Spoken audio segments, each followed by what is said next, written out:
تو ہمیں اپنے اندر یہ تحمل پیدا کرنا پڑے گا کہ بھئی اختلاف کا تحمل کریں. جو مسائل اسلاف میں اختلافی چلے آ رہے ہیں چلنے دو ایسے, یہ ختم نہیں ہو سکتے اور ختم ہونا بھی نہیں چاہیے ان کو, اس لیے کہ تو اللہ تعالیٰ نے اپنے نبی صلی اللہ علیہ وسلم کی ہر ادا کو کسی نہ کسی طرح سے محفوظ کیا. اب میں جلدی سے اس آیت کی طرف آتا ہوں. وَمَنْ أَرَادَ الْآخِرَةَ وَسَعَى لَهَا سَعْيَهَا وَهُوَ مُؤْمِنٌ فَأُولَٰئِكَ كَانَ سَعْيُهُمْ مَشْكُورًا. اس آیت میں اللہ نے کامیاب ہونے کی 4 شرطیں بیان کی ہیں. ہم میں سے ہر شخص چاہتا ہے نا کامیاب ہونا, تو اللہ نے کتنی شرطیں بیان کی ہیں؟ 4. سب سے پہلی شرط وَمَنْ أَرَادَ الْآخِرَةَ, آپ کی نیت کیا ہونی چاہیے؟ آخرت. انسان تہجد گزار ہو, اللہ کی راہ میں جہاد کرے, تبلیغ کرے, اگر نیت اللہ کی رضا نہیں ہے تو وہ عمل مقبول نہیں.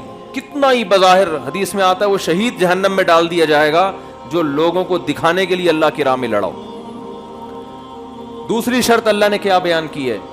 وسعا, صرف نیت کافی نہیں ہے بلکہ کیا کرے؟ کوشش. بیٹھا ہوا ہے ہاتھ پہ ہاتھ رکھے ہوئے, میری نیت ہے میں صدقہ خیرات کروں گا, صدقہ کرنے کی کوشش نہیں کرتا. میری نیت ہے میں رشتہ داری کو جوڑوں گا, جوڑنے کی کوشش نہیں کرتا. میری نیت ہے میں جہاد کروں گا, تیاری نہیں کرتا, کوشش نہیں کرتا, نیت نہیں کرتا. نیت سے مراد عمل کی نیت. میری نیت ہے جی میں ماں باپ کی خدمت کروں گا مگر خدمت کی کوشش نہیں کرتا. تو اللہ نے کامیابی کی دوسری شرط کیا بیان کی ہے؟ وسعا, کوشش بھی بولے نا بھائی کرنی ہے. تیسری شرط وسعا لہا سعیہا, کوشش آخرت والی, اخپل طریقے سے کوشش. بولو بھائی اخپل تو سمجھتے ہیں نا, اخپل کوشش نہیں چلے.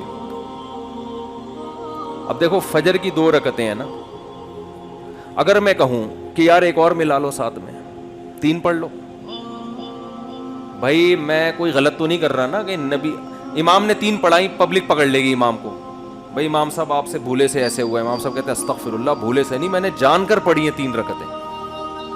کیوں بھائی امام صاحب جان کر کیوں پڑھی؟ بھائی میں نے اس لیے پڑھی ہے کہ 2 سجدے پہلی رکعت میں, 2 دوسرے میں, 2 اگر گریبی میں لگا دو تو کیا جا رہا ہے بھائی؟ 4 تو اللہ کی طرف سے فرض ہیں, 2 ہماری طرف سے کیا ہو گئے؟ گریبی ہو گئے.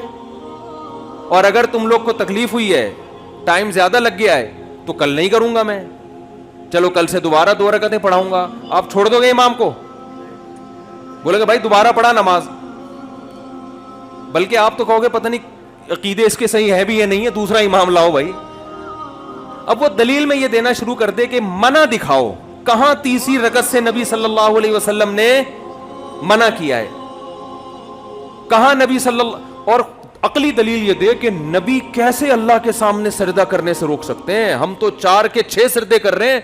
نبی نے تو فرمایا قرۃ عینی فی الصلاۃ, میری آنکھوں کی ٹھنڈک کس میں ہے؟ نماز میں, اور سجدہ تو رکن اعظم ہے. تو بھائی نبی نے منع کہاں کیا ہے؟ منع کی حدیث دکھاؤ. جتنے مرضی دلائل کے زمین آسمان کے قلابے ملا دے, میرا خیال ہے کوئی گنوار سے گنوار دیہاتی 5ویں کلاس کا بچہ بھی اس کے دلائل سے متاثر نہیں ہوگا. بھائی نبی نے جب 2 پڑھے تو نبی سے آگے نکلنے کی کوشش کر رہا ہے. 2 رکعتیں پڑھی ہیں, عبادت توقیفی ہوتی ہے, اس میں اخپل طریقہ نہیں چلتا. یہاں تو میرے بھائی ہماری سمجھ میں یہ بات آتی ہے, بہت معذرت کے ساتھ, جب ہماری خاندانی رسومات اور ہماری بدعتیں ہمارے سامنے آ کے کھڑی ہوتی ہیں اور شریعت دوسری طرف, تو پھر ہمیں یہ حدیثیں اور یہ باتیں سمجھ میں نہیں آتی. وہاں ہم کہتے ہیں حرج کیا ہے. ایک صاحب نے مجھ سے پوچھا یہ وضو کی ہم اتنی دعائیں پڑھتے ہیں اور طواف میں عجیب عجیب دعائیں مشہور ہیں, طواف کی دعائیں جو ہے اگر ہم پڑھیں تو حرج کیا ہے؟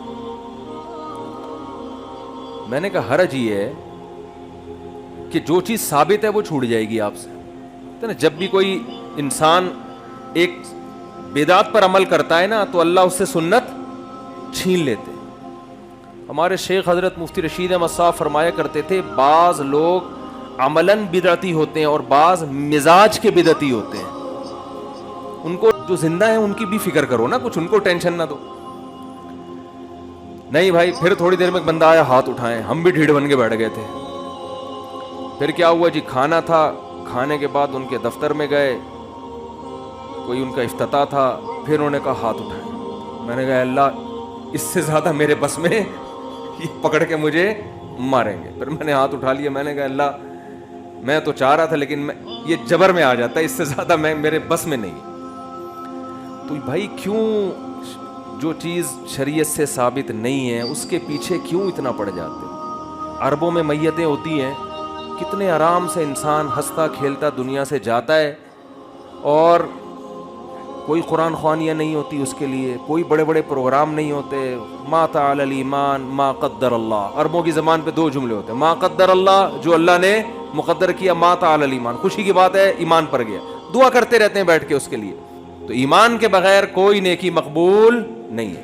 مجھ سے لوگ اکثر پوچھتے ہیں یہ اتنے بڑے بڑے سائنسدان تھے, انہوں نے انسانیت کی اتنی خدمت کی ہے, اور آپ کہتے ہو یہ جنت میں نہیں جائیں گے, تو ان کو کوئی آخرت میں بدلہ نہیں ملے گا, ایسا کیوں ہے بھائی؟ اسلام ایسا سخت نظریہ کیوں سکھاتا ہے؟ میں ان سے کہتا ہوں دیکھو ان بڑے بڑے سائنسدانوں نے آپ کی خدمت کی, جس کی وجہ سے آپ کو ان سے اتنی محبت کہ آپ کو ان کا جنت میں نہ جانا اور جہنم میں جانا برا لگ رہا ہے. تو جس اللہ نے ان پر اتنے احسانات کیے تو اس اللہ سے ان کو تعلق کیوں نہیں تھا؟ آپ کو ان کے ایڈیسن نے بلب ایجاد کر لیا, ایک بلب دیا ہے اس نے.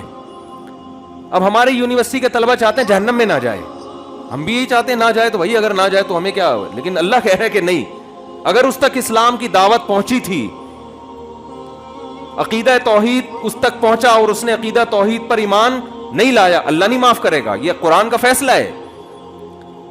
اب ہمارے جو یونیورسٹی کے لوگ ہیں نا, ان کو بڑے اشکالات ہوتے ہیں, اور اتنی انسانیت کی خدمت کی, بلب بنا کے چلا گیا. وہ بلب کیا کیا کر رہا ہے آپ دیکھو, وہ بلب جناب روشنی کا کام بھی کر رہا ہے, بیکری کے کیکوں کو بھی کیا کر رہا ہے, تازہ رکھ رہا ہے نا. پتہ نہیں لگتے ہیں, پہلے تو وہ کیک کو گرم کرنے کے لیے بلب لگایا کرتے تھے.